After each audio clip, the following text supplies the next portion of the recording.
Each and every year when we return to Southside Speedway, costs go up. Tires cost more. Gasoline costs more. To put new sheet metal on your car costs more. And to be competitive, it costs much more. As every year, somebody's chasing someone else, and it gets expensive to chase that man down. Just like Bill McGonigal said last week, he wants to chase him down, and it's going to cost him to do it. Let's take a talk to some of the drivers here at Southside Speedway as they reflect back to us what it takes to run competitive. The Grand Stock division has really escalated in expenses since I started 9 years ago. 9 years ago, you could bring basically a stock automobile out here with a roll cage in it, buy a set of tires, and go out there and have fun. It's work now. You got to work every night during the week. Tires have increased in price. They're almost $400 a set now. Motors, you can't bring a stock motor out here and compete at all. You have to get the machine work done at reliable machine shops like AED, and you have to buy top quality equipment to come out here and race. It's definitely gone through the roof. When I first came out here, I had a '65 Mustang, and I had about $600 in the whole car through hand-me-down parts and so forth, and I actually won a heat race with it. Today, it's gone through the roof. You could almost run a late model with the exception of tires for what you have to run a Grand Stock for.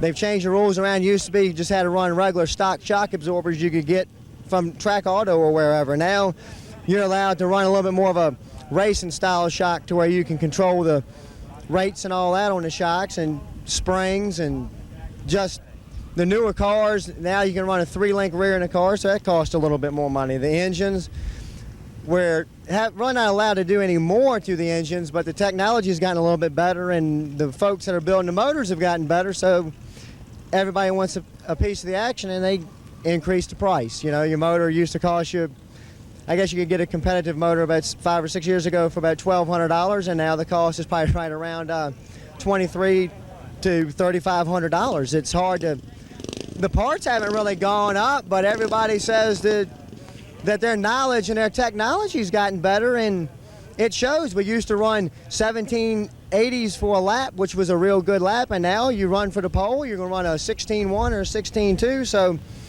you've paid more money for the motor, so in order to be competitive, you got to do the motor, you have to do the chassis, we bought scales to weigh the car. It's just tons of things. It's getting like a late model stock car. Well, when you start running the late models, like I used to run the super stocks, they called them super stocks back then, and they were between $25,000 and $30,000, and you only ran for a $700 purse, and you had to buy tires almost every week. Expense really got up there, and I ran figure eights back in the early years, and expense wasn't so bad then. But these cars here, they're great. It costs you a little bit to get in them, but to maintain them costs hardly nothing. I think this division started in '86, and they were claiming $2,500 to $4,000 to run. I'm spending $25,000, $3,000, and I'm running 10th every week.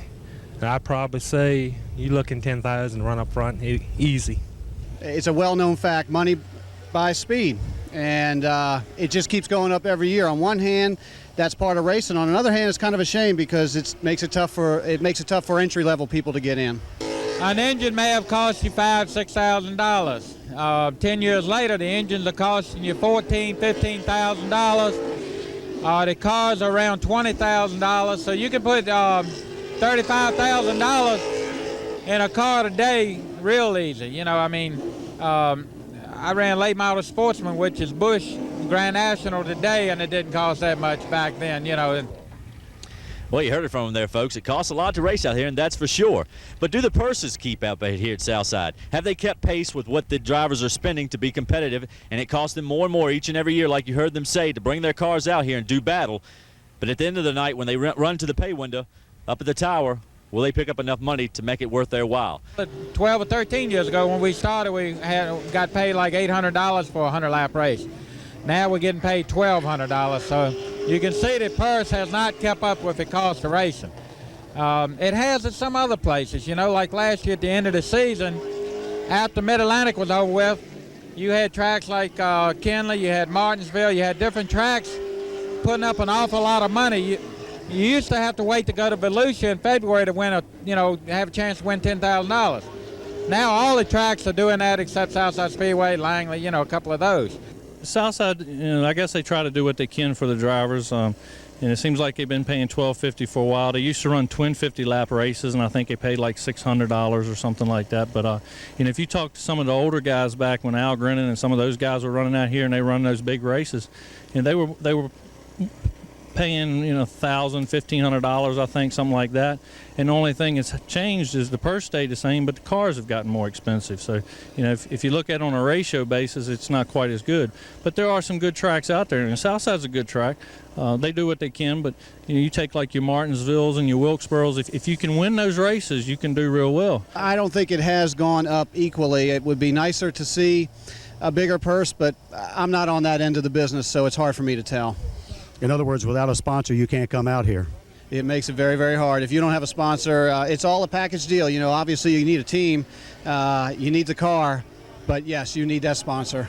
If anything, it's one of those deals where you'd like it to see more, but you're not going to get it. If you don't like it, don't come out. It's just a matter of if you want to do this or not. We need to find a good sponsor for our division to really put some money into it, because the cost, got paid $125 to win 5 years ago. We get paid $135 today. So $10 over 5 years, and it got a car that used to cost $3,500 to build, now costs about $5,000 to build. I think it's promotion myself. When you got MASCAR coming out here and paying what they're paying, it's got to be promotion, and they just care about the people that race with them, and that's what we get for having the people that's doing a great job with it.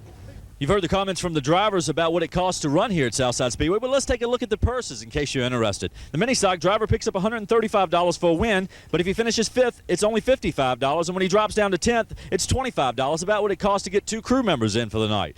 Charger Series picks up $185 for the win, 5th place picks up $50, and down to 10th pays $25. When you take a look at the Grand Stock Series, it's 2 different classes there. A 30-lap race pays $325 to win, where a 50-lap race pays $425, and you can look at the rest of the breakdown for them. Late model races really vary according to the race amount. A 100-lap race is $12.50 for the win. If they have 200-lap races, it's $10.75 to each winner. A 150-lap race, it's $18.50 for the winner, with 200-lap races going to $22.50 and 250 going to $23.25. And here's the rest of the top 10 payout in late model series. Now let's take a look at the MASCAR series as they make a run at Southside tonight. A winner in MASCAR will pick up $200. Average field for these cars is 23 to 25, and with second place that goes to $80, and down to 5th is $25. 7th place will be the last position paid at $15 with a 25-car field. Well, you see what you pick up to win out here, and you know what it costs as far as the drivers are concerned, and to be competitive, it costs much more. It's pretty obvious that we're not the accountants for this speedway, or any other speedway for that matter, but the one fact that stands clear is whether you're competing on the local level or on the national level in Winston Cup, it can't be run without sponsors. It takes sponsors to run these cars, and unless you have a really big wallet, you better have some good sponsors. All right, second part of our show are the rookies. This time we're looking at the late model guys. We're taking some guys who have come up for the Charger division, some guys who are racing for the first time in their lives. Forget champ cars, forget MASCAR, they're going straight into late model, as well as a couple of guys who've been in Grand Stock. We're going to talk to them about what's their learning curve like. Let's go to Freddie as he's standing with Kevin Grubb.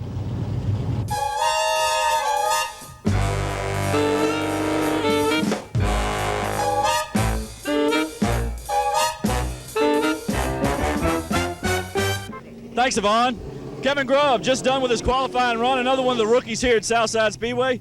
Kevin, it's been an interesting season for you so far. You've made some good qualifying runs. Matter of fact, right now you're on the pole until the rest of the field qualifies.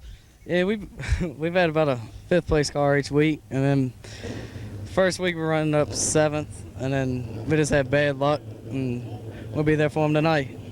Well, let me ask you something. How you feel about competing against the rest of the rookie competitors? It's a pretty good sized field of rookies out here this year. Yeah, there's a lot of rookies. Right now I'm in the back, but hopefully I'll change tonight. Well, I don't know. We still have a lot to learn. The car's a lot easier to drive than Grand Stock, but a lot faster competition. And these boys are so much faster than we are, it's a full-time job just trying to stay out of the way. Well, with the Wayne Patterson and Bug Harefields and Eddie Johnsons, you know definitely that you were facing a stacked deck going in. But how do you feel like you're going to come around towards mid-season? How does it look? Are you anticipating an improvement coming up soon? Well, I hope we learn a little more and improve every race, but let's face it, it's not just the Bugs and the Shans and so forth. It's the top 10 or 12 guys are are championship quality drivers. You know, I mean, Southside's unusual in that I think we've got some of the best drivers here in the Mid-Atlantic. And, you know, for me to even run up in the top 10 or 15 is as much as I can expect now, I think.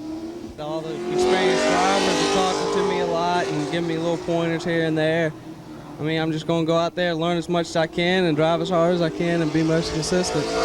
Now, y'all made some runs down at Kinley last year, get a little seat time. Does it really help you here at Southside, or is it a whole new learning experience?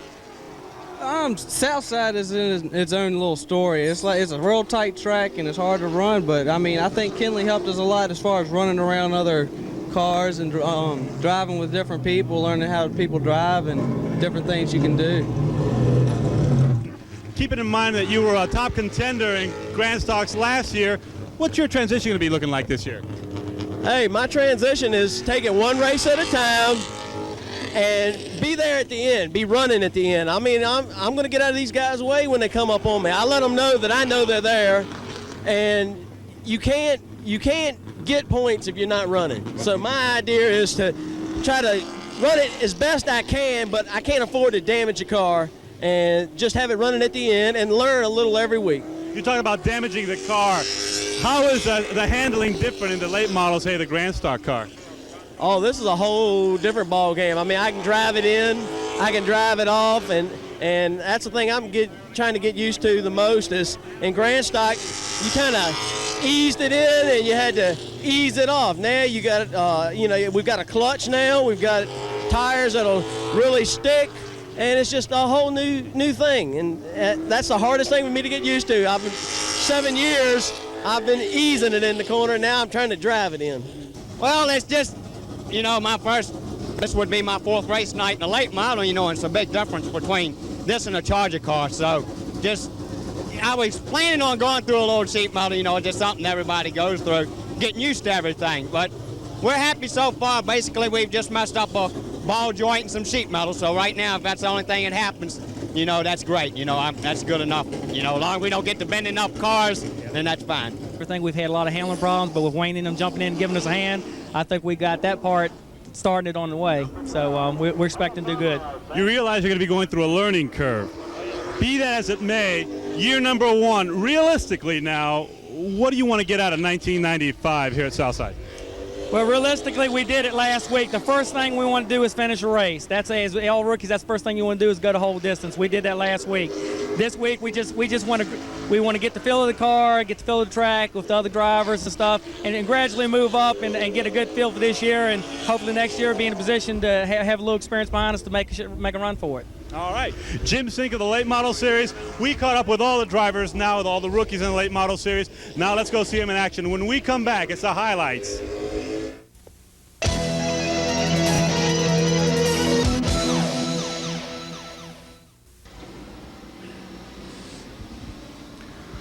Welcome back to the show, everybody. This is Jerry Reed. Mother Nature held off the rain last night, but no one seems to have been able to figure out the secret of how to hold back Brad Skelding, Chris Phelps, or Billy Morris. But I'll tell you one thing, Shane Lockhart is back. The MASCAR Clash for the Cash would thrill the fans lap after lap. Eric Evans and Jason Higginbotham would start on the front row, with Higginbotham taking the early advantage. The typical fender-banging action of short tracks came into play as the 1/3 scale stock cars ran a 10-lap shootout for over $1,000 in cash and prizes. The top spot would swap 5 times between Evans and Higginbotham. Evans would lead to the white flag, with Higgy close behind in the Goodwrench Chevy, looking to make one final move as he came off turn 4, but Evans would hold on to the win. Thank you very much. I just want to thank my family, my mom and my dad, everybody that has to do with the racing and MASCAR, Buddy, Grubb, all the people. They've helped me out a lot. Everybody has, and I'm just thrilled to be here. Brad Skelding continued his dominance of the Dominion Paving Charger class with his 4th straight win last Friday. The race didn't get a clean start as R.F. Mooring spun off turn 4, causing a complete restart. Skelding, Tommy Tatum, and Laval Bolduc waged war on the next restart, and 4th place starter Michelle Eversole lurked in the background, hoping for an opening. There would be no opening this night for her. Another caution on lap 8 involving Charles Scott and Irving Bell set up another restart. After this restart, the leaders were nose to tail, waging war once again when Steve Meadows and Tony Minner bumped on the front straight. The result of this seemingly innocent bump was a horrendous 7-flip crash that ended up with Minner on his roof. He crawled out of his car upside down on the track to the cheers of the crowd. Minner sprinted to pit exit and then collapsed on his face.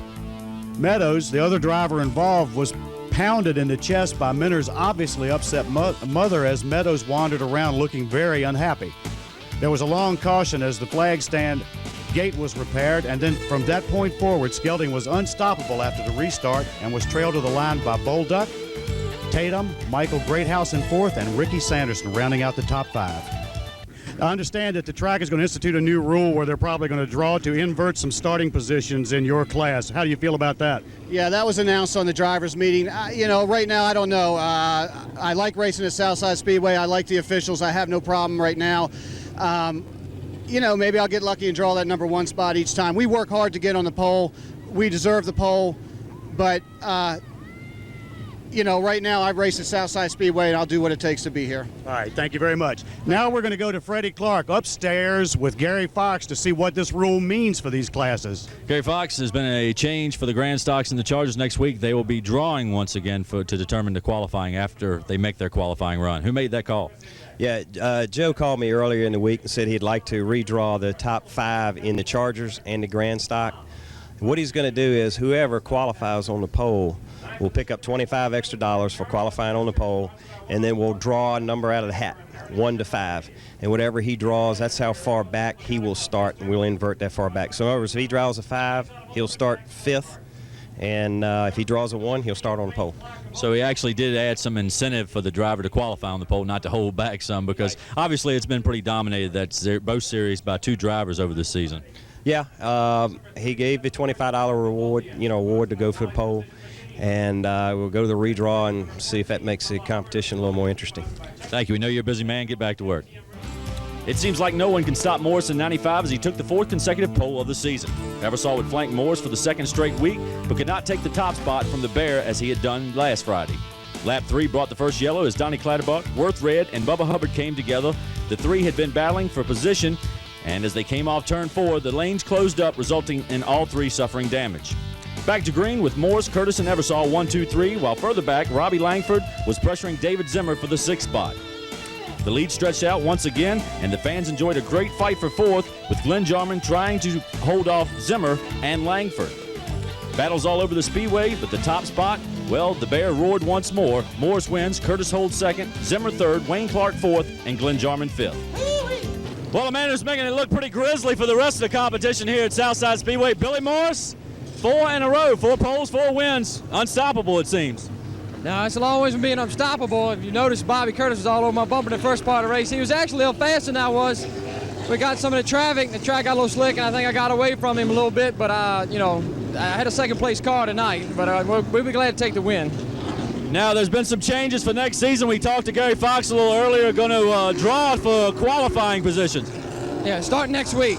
They're going to invert the top 5. And I think the pole man gets an extra $20 bonus or something like that. Oh, all right. I also like to thank 104.7 The Bear, naturally the best station in Richmond, Rennie's Service Station, Swineford, Florence, Wallace Precision Machine, and I'd like to thank all the fans. Thank you, Billy. Congratulations. Let's go to Yvonne now as he catches up with a couple guys in another full contact sport. We thought we were going to get them in the first round of the playoffs, but now we're seeing them in the final. So, I guess we're going to have to go through them to win the championship anyway. But Greensboro, we've played tough all year. We've played them 12 times, so we definitely know their style. And, it's going to be a hard series. And, we're just going to go out there and, do everything we can to win. And surely they know, the Monarchs know the Renegade style. Fellas, real quick before we go, it's a 7-game series, first 2 Monday and Tuesday at the Freezer, Thursday and Saturday down at the Greensboro Coliseum. How many games, fellas? Might be a little cocky. I'll say 5. I'm going to have to agree with 5. I like winning it back in Richmond in front of our own fans. Wayne Patterson put the Warner Brothers TV 65, number 14, on the pole for the late model feature. The event had 24 entries and roughly $600,000 worth of machinery. Outside pole setter Shane Lockhart got the jump at green and started to open up his advantage. Bugs Harefield would waste a little time in making his move. Starting 7th in the field, he would move past Rodney Estes, Phil Warren, and Bubba Urban Jr. Caution fell as Wayne Grubb, Jim Sink, and Bubba Farmer had a rookie meeting in turns 3 and 4. Franklin Butler would also show signs of damage from the incident. The Renegade contingent enjoyed all the action from pit road and even picked up a few pointers on how to work in the corners. Back to the main event and a great battle between Harefield, Patterson as they worked by lap traffic. It would all be for naught as Harefield's night came to an end 3 laps later. 8 laps after Bugs faltered, Eddie Johnson would slow on the backstretch and parked his Ford for the night. Caution fell on lap 91 as Jim Thacker got loose in turn 1, collecting Chris Dodson and Bubba Farmer. Lockhart would now have to hold off Patterson for the final 8 circuits. Patterson had to worry about Warren, who was pressuring from the 3rd spot. Lockhart picks up the win, his first of 95, and now holds the points lead. Patterson takes 2nd, Langley's Phil Warren 3rd, Urban and Hendricks finish off the top 5. Well, Shane, I tell you, it seemed like a long time coming out here at Southside this season, but finally you got up front and you ran away from the field. Seemed awful strong tonight. I don't know if we run away from them. We caught lap traffic real good, and we caught a good pack of cars there with about 70, 80 laps into the race, and that was a comfort zone there. And I knew if I keep a couple lap cars between us, it'd make it a little bit more difficult on Patterson. But he was awful good after the restarts, and I just had to try to be patient, try to get the car off the corner. And after about 5, 6 laps, our car seemed to work a little better than his did. And this same car you've been running the last several weeks, because it seemed like a lot stronger than it has been. I tell you, we worked on the car all week, and we changed springs, we changed sway bars. We've done a lot of changing here today. This car's brought us many victories last year, and it won down at Martinsville. It finished 8th at North Wilkesboro, and it's an awful good car. Shane Lockhart, your winner here at Southside Speedway tonight. It's amazing the point standings for Billy Morris. A couple more weeks, and what do you think will happen? I think we can wrap up the whole title for him after next weekend's race. Well, we're going to find out about that as next week we start with the Grand Stock and the Charger division, as the pole sitter has to draw lots and end up between 1st and 5th place again. I think it's the track's way of making things a bit more competitive in 2 divisions that are just running away with it. Speaking of divisions and running away with it, we've got a special treat next Friday night. We have Modified Mayhem returning once again, and we're going to see if these guys can finish a race in under an hour. And we're only a 30-minute show, and it's time to go. I'm Ivan Alzuro for Jerry Reed and Freddie Clark. We'll see you all next week. So long, everybody.